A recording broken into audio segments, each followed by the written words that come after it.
Hey, what's up? Joel Elworth, Bulletproof Coach and founder of Code 3 Wellness. Today I want to talk to you about how to hack divorce. And I'm sure many of you are thinking, what?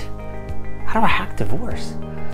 Well, I don't really know, but I've almost been divorced at least 2 times and probably more. And I'm sure many of you have felt the same way. I mean, in our relationships, we're constantly on this roller coaster, right? Where it goes up and it goes down, but sometimes it goes down for a really, really long time and you just don't know if you're gonna actually climb back up. And so what I wanna do in this video is talk about how we can mitigate some of those low points and at least build a spot where we're at a plateau, where we can kind of move steady, right, through life. So I've got 5 major ideas on how we can better promote our relationship and end the suffering. Number 1 big idea, check your past, right? I'm sure many of you have already heard this many times and it's getting redundant. It's like, yeah, I know, I checked my past. But I remember one of the most powerful things that I did was when I went to marriage, couples, family therapy, that was actually the first thing she had us do. And believe me, I was not excited. I thought, this is stupid. This is silly. I don't need to look at my past. Like, I need to be worrying about what's going on right now. And later what I found out was, wow, my past actually matters. I mean, how I was in the past, a lot of times is how I'm showing up in the present. And I'm sure many of you are feeling the same way. A lot of our old habits or our old routines are all things from the past, and we don't even realize we're doing it because we're playing this program in our brain that's just all from the past. I remember, our therapist had us, look at our mother, our father, or whose love did we crave, and just how we were as children. And I remember one of the big things for me is I always had this feeling of, well, I'm not good enough. And that same feeling of I'm not good enough, like, maybe I got an A- on a test and my mother said, well, why didn't you get an A+? And that same idea kept coming up in my current relationship. So we really want to check in our past and see if there's anything there. Maybe there is, maybe there isn't. The next big idea I want to talk about is opposites attract.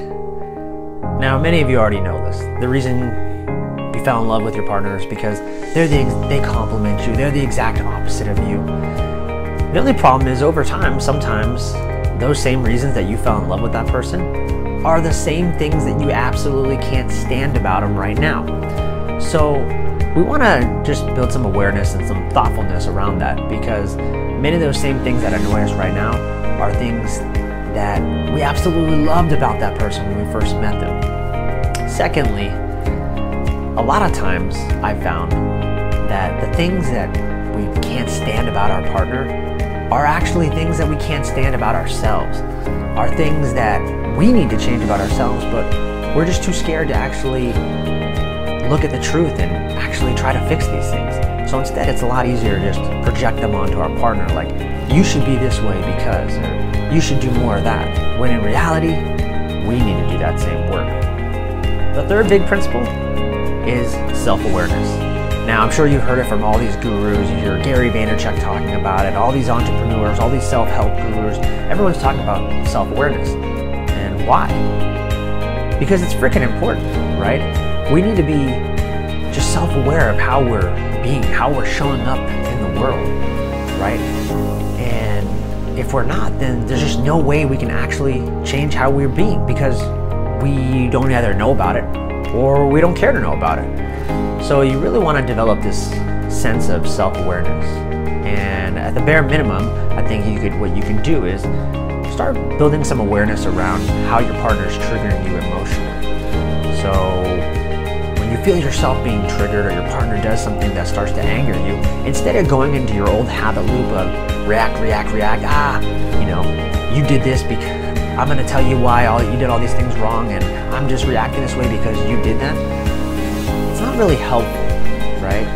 So instead of doing that, what we want to do is build some awareness around that. We want to say, let's just start off by breathing, just kind of pausing, breathing, and then just saying, that's really interesting. I'm feeling anger. sensing anger arising, right? And we want to develop this so that we can build that space between our reaction time, and we want to kind of interrupt our normal patterns of reaction. And so we can do this by building self-awareness.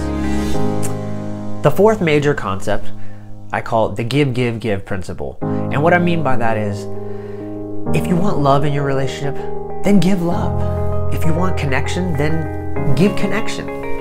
You know, so often I hear women say, well, I wish you were more affectionate. And I ask them, well, what are you doing about it? And usually their answer is, well, nothing. And that's exactly my point. If you want something in this relationship, you have to go out and give it. You have to go out and be it. You have to go out and get after it. And so many of us are constantly just keeping the score in our relationship. You know, one week our partner does this and we're thankful, and we're like, well, I did this for him last week, so he has to do this for me. And then I did this for him last week, and now she needs to do this. And that's just not the way it works, right? When you're living in this kind of keeping the score every day kind of thing, you're living in this state of lack, you know, this state of scarcity, this state of just not enough. And we want to live in this state of abundance, you know, the state of gratitude, the state of just giving. So you want to constantly think of new ways that you can serve your significant other instead of keeping the score. And then the last big concept I want to talk about is what I call playing the long game. Now, I'm sure many of you already know this, but the life expectancy for humans is exceeding 100 years old. I mean, most of us are going to probably see 100. And if you're like me, who got married when they were 30, that means you're going to be with your significant other for another 70 years. And that's a long time. So I'm sure by the time I'm 60, 70, 80, 90, 100, I'm going to look back at a lot of things that happened in the past and think, these are just silly. These are stupid. I can't believe I was arguing about stupid stuff like this. And I'm sure many of you are going to feel the same way. Like, why was I sweating over that? If you're playing the long game, if you know you're going to be with this person for the next 70 years, then a lot of these just small problems that you're having right now, they don't seem like they're that consequential, you know? They don't seem like they're that big a deal. They're really just kind of pebbles in your path of marriage or any kind of relationship. So think about playing the long game. Think about not thinking, oh my God, this relationship could possibly end right now. Because when we do that, again, we're in that fight or flight state where we're always feeling threatened and we're always looking for a way out. And that just builds more scarcity in our lives. And we want to be playing a game of longevity, a game where we're just going out and giving all and expecting to win. So play the long game and see if that helps. All right, I'll see you next week. Ciao.